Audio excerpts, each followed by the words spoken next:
법무장관님, 네. 제가 법사위에 와가지고 검찰이 하는 일들을 보면, 야, 정말 검찰이 이럴 수도 있구나. 이렇게 국민들 정서나 국민들 눈치를 이렇게 안 보고, 아무리 기소 독점주의지만 이렇게 안면 까고 모렴치하게 기소할 수도 있구나. 도대체 우리 국민들이 검찰을 어떻게 믿고 수사를 맡기겠느냐, 이렇게 생각이 듭니다. 우리 주광덕 의원님께서도 말씀하셨지만 우리 김경수 도지사를 법정 구속시킨 판사에 대해서 제가 100번을 읽어봐도 이해가 안 돼요. 임종현 전 차장의 공소장을 보게 되면 다시 말하지만 이 판사는 피해자입니다. 부당한 지시를 받은 피해자예요. 그게 갑자기 4개월 만에 공모자, 범죄자가 돼 있는 겁니다. 이 김경수 재판을 끝나고 나서 소신 있는 재판하고 난 다음에 민주당의 지도부를 비롯해가지고 국회의원들이 법원의 판결에 대해서 그 판사를 저격하고 인격 모독하고 정치 판사다, 적폐 판사다, 심지어 신변 보호 요청까지 해야 되는 이런 정치권의 무자비한 공격이 있었습니다.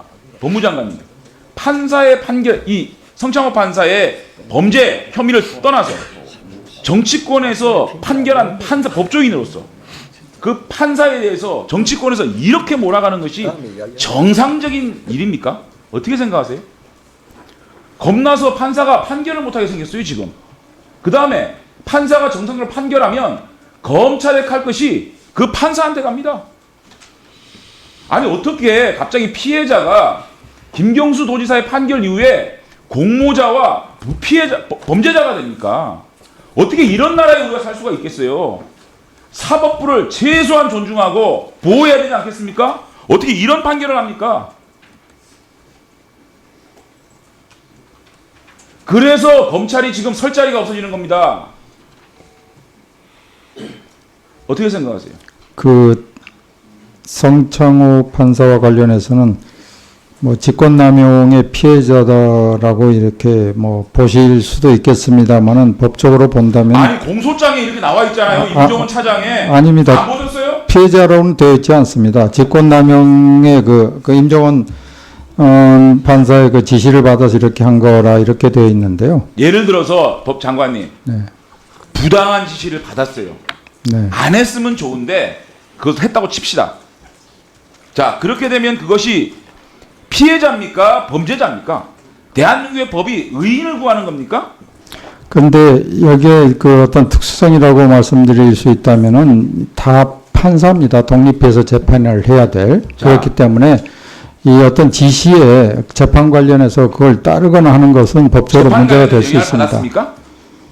재판 관련 영향을 받았다는, 자, 윗선으로부터 그 신광열 수석 판사로부터 무슨 지시를 받아가지고 그 성창호 판사의 판결이 바뀌었습니까? 아니, 그 정황 증거 있습니까?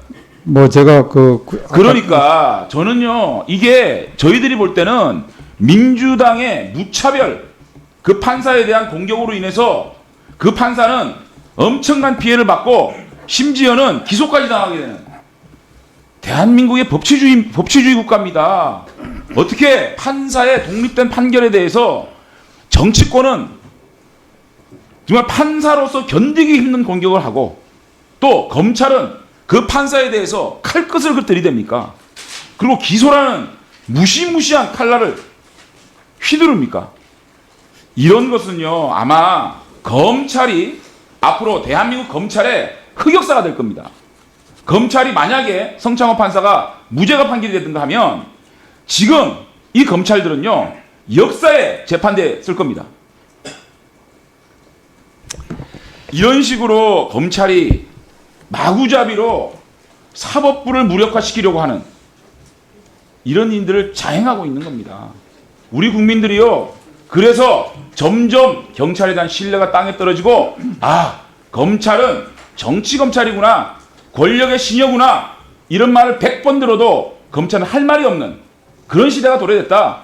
법무장관님은 당당하게 이런 문제에 대해서 목소리 내야 됩니다. 검찰 살려야 됩니다.